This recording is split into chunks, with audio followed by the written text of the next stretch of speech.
Hello, hello, my friends. Today I am going to give a lecture about completeness property of the collection of all cuts. This is the wonderful property which is very new for us. No system has this property. So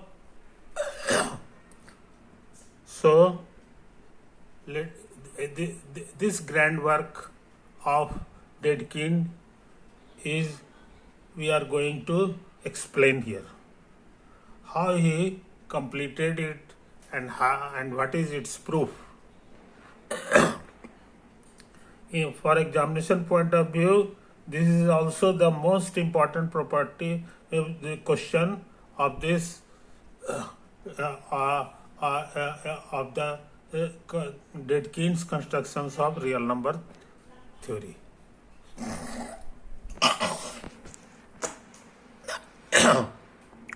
Okay.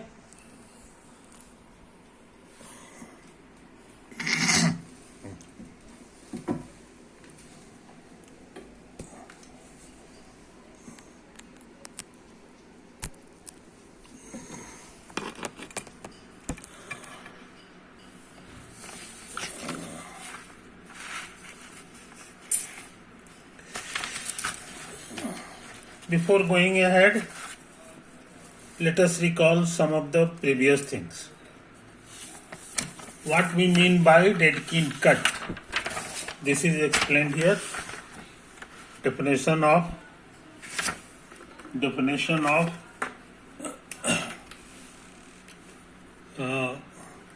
Dedekind cut says that suppose alpha is a subset of Q. Q means the collection of all rational numbers. If these four properties holds, then we say that alpha is a cut. What are the four properties? First, alpha is different from empty set phi. Second, alpha is different from the whole set Q. Third, if anything belongs to alpha and anything smaller than that thing is also a member of alpha. If P belongs to alpha and Q is smaller than P, then Q is also a member of alpha. Fourth condition is that if P is an alpha, then you will get a new rational number Q in the same set alpha such that this new number is larger than P. In other words, we can say that alpha has no largest element. PQR is always rational number and alpha, beta, gamma, etc. are always cuts. Okay. Next.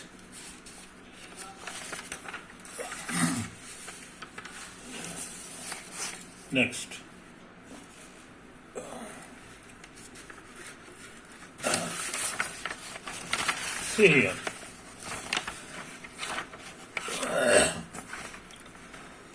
Alpha and beta are any two cuts. By alpha less than equal to beta means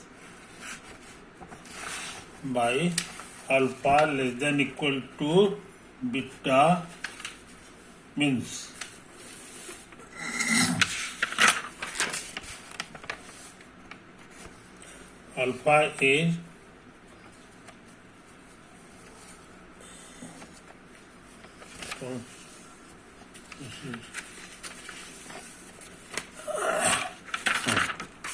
see here.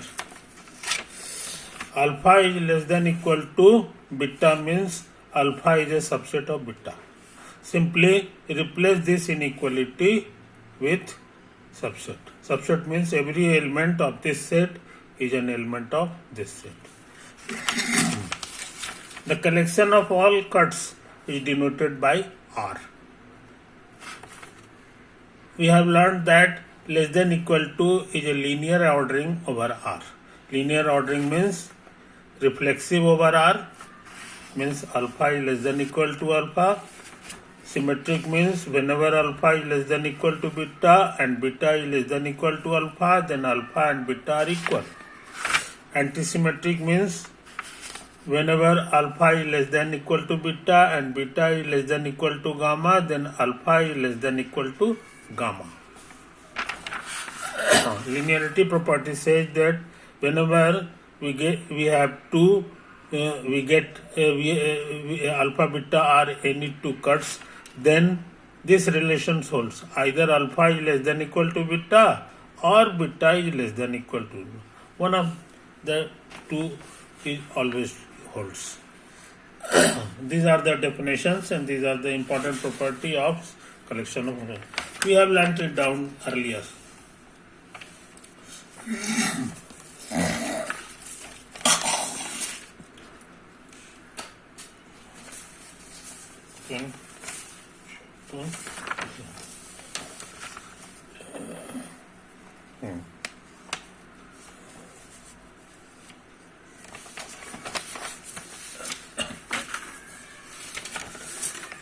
Now, what we mean by alpha is strictly less than beta. It's whenever we write, it means alpha is less than equal to beta, but alpha and beta are different. Then we abbreviate it like this. This is a new type of relation. Now we have described four of the important phrases, and what we mean by that is we are going to recapitulate it. We are going to suppose this is a non-empty set X. X is a capital X is a non-empty set. It has no relation with. It is not related with any of the cut theory. It is any of the set. And suppose less than equal to is a linear ordering over X. Linear ordering means we have described earlier.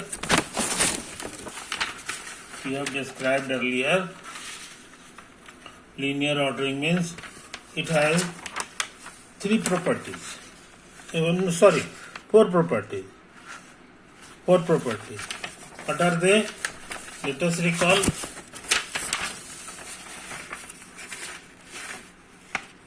This sentence means the following four conditions are satisfied. For every A in X, A is less than equal to A. A is less than equal to B and B is less than equal to A means A and B are equal. Here A and B are members of this set X. X can be any non-empty. Third condition says that if A is less than equal to B and B is less than equal to C, then A is less than equal to C.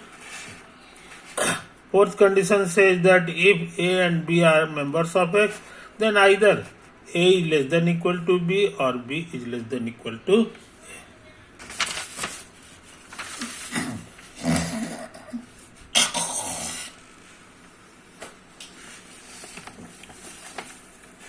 next.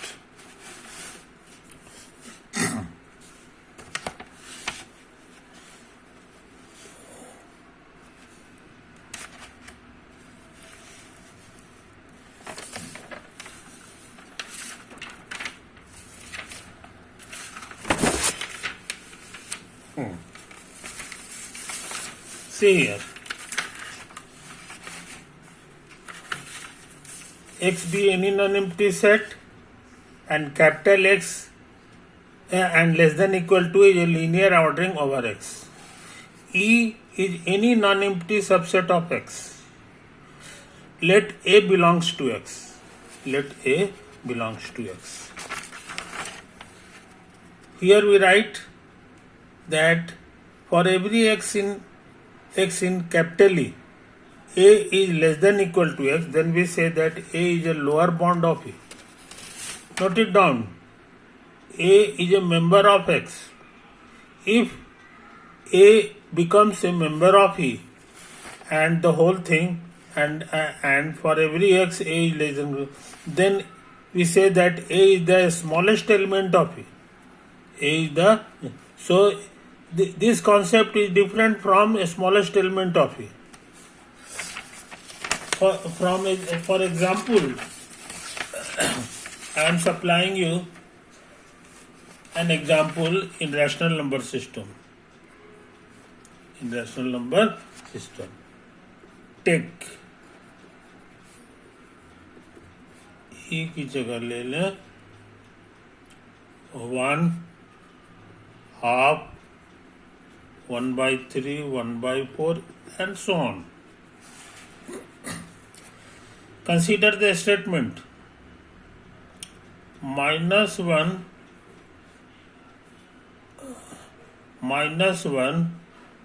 is a lower bound of E. -1 is a lower bound of 0 is a lower bound of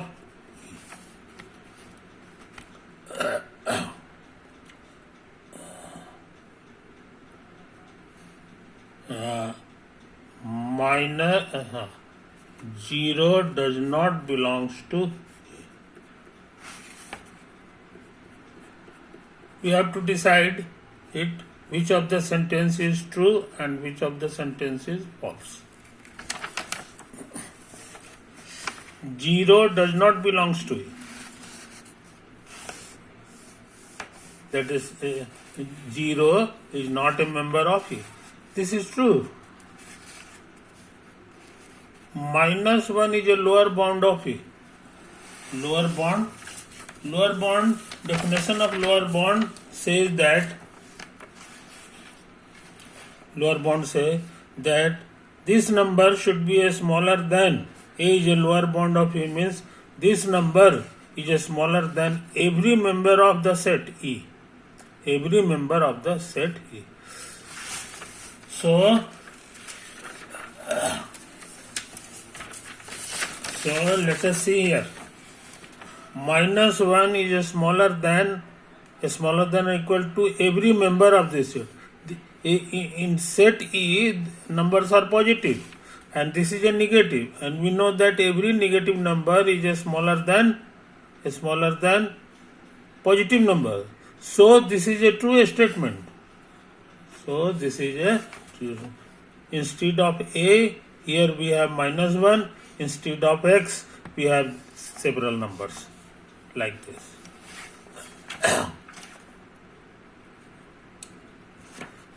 See here, 0 is a lower bound of E. 0 is a lower bound. Lower bound means that number should be a smaller than or equal to.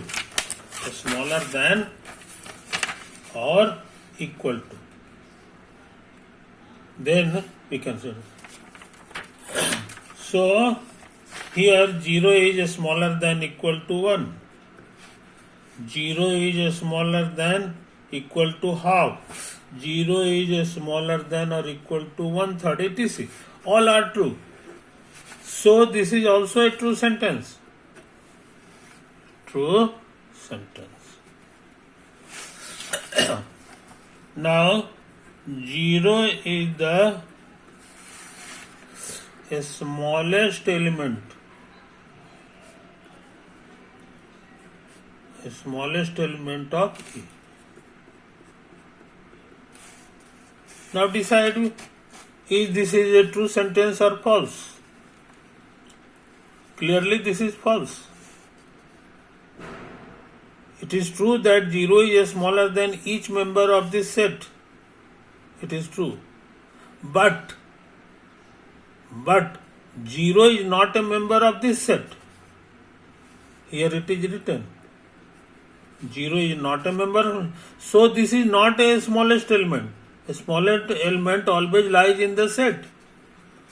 Always lies in the set. So this is false. So I think you have learned the two concepts, a smallest element and and lower bound of a set. Lower bound of a set.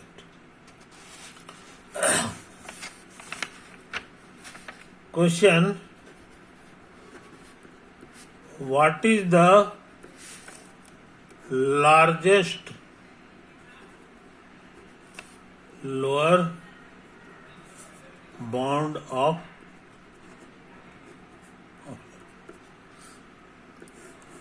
what are the lower bounds? We have two lower bounds, this one. Similarly, -2 is a lower bound. Is a lower bound of E. This is also true. This is also true. So we have a lot of lower bounds of E. This one. And we want to find the largest one. So largest one is 0.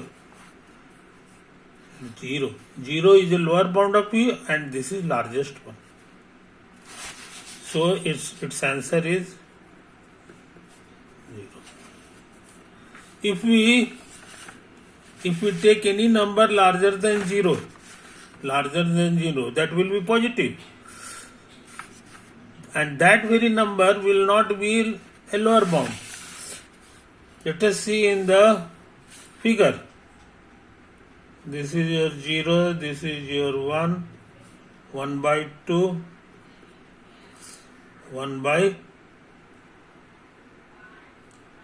3, this is your 1 by 4, etc.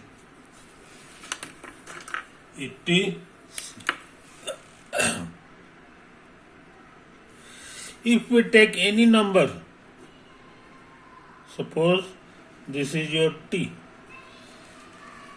then there is a this is your 1 by 3, this is your 1 by 4. So there will be some of the number like this, 1 by positive integer.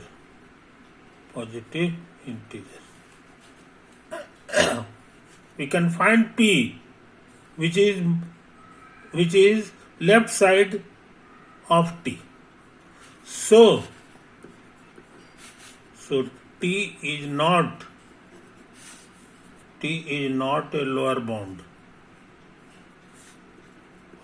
Lower bound of E. T is not a lower bound. Remember, here t is any positive number. So we conclude that no positive number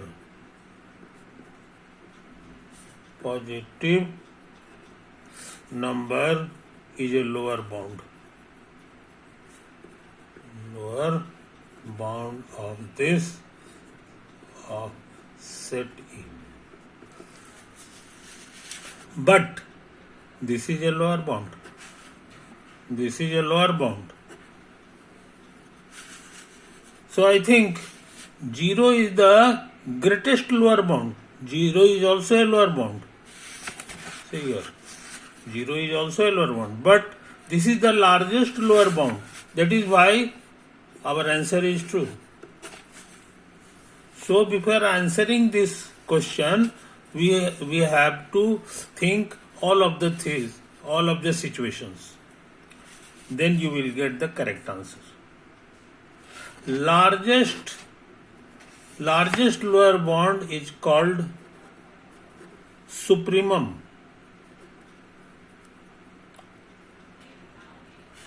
Supremum of set T. Largest lower bound is also called supremum. In short we write sup. No, sorry, we have the supremum name. Its name is infimum. Infimum. In short, we write inf of this set E is equal to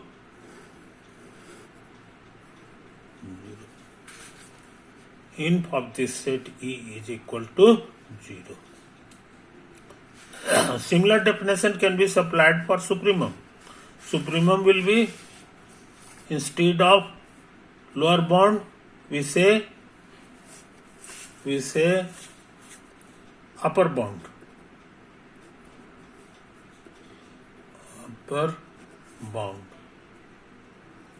Upper bound of the set. So there are a lot of upper bounds. Here, instead of largest, we take the smallest. Smallest upper bound of set E is called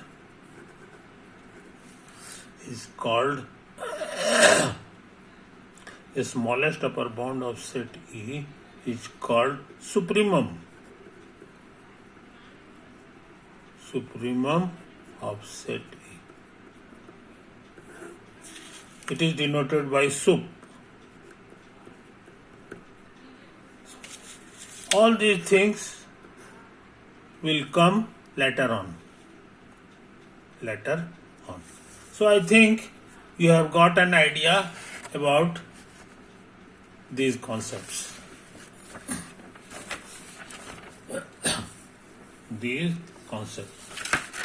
Observe that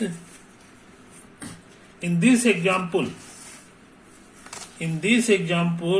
we have found infimum. What is the supremum of E?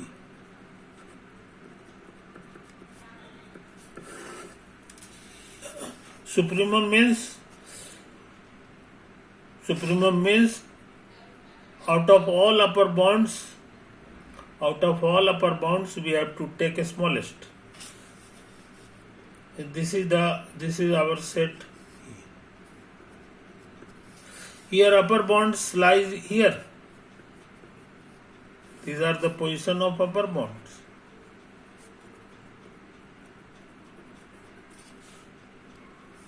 And the smallest one is, I think, 1 is also an upper bound, because 1 is greater than or equal to all of the members of E. Greater than or equal to. It is written here. Greater than or equal to. So 1 is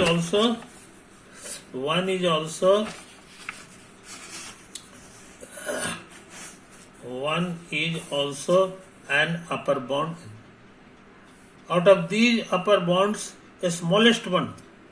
We need a smallest one. The smallest one is this one. So we have got the answer. Infimum of E is 0 and supremum of E is 1. Interesting thing is that 0 does not belong to E. 0 is not a member of this set. But 1 is a member of this set. 1 is a member of this set. Thus we say that supremum, the concept of supremum or infimum is very delicate one. It is very, very different from a smallest or largest one. Interesting thing is that supremum of E is a member of A.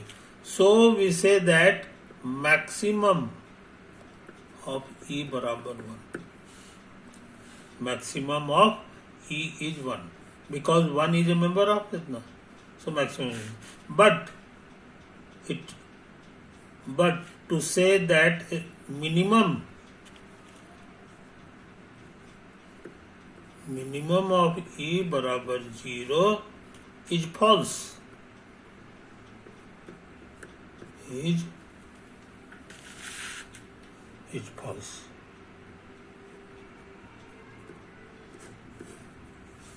Note it down. So I think it is enough for today. Over.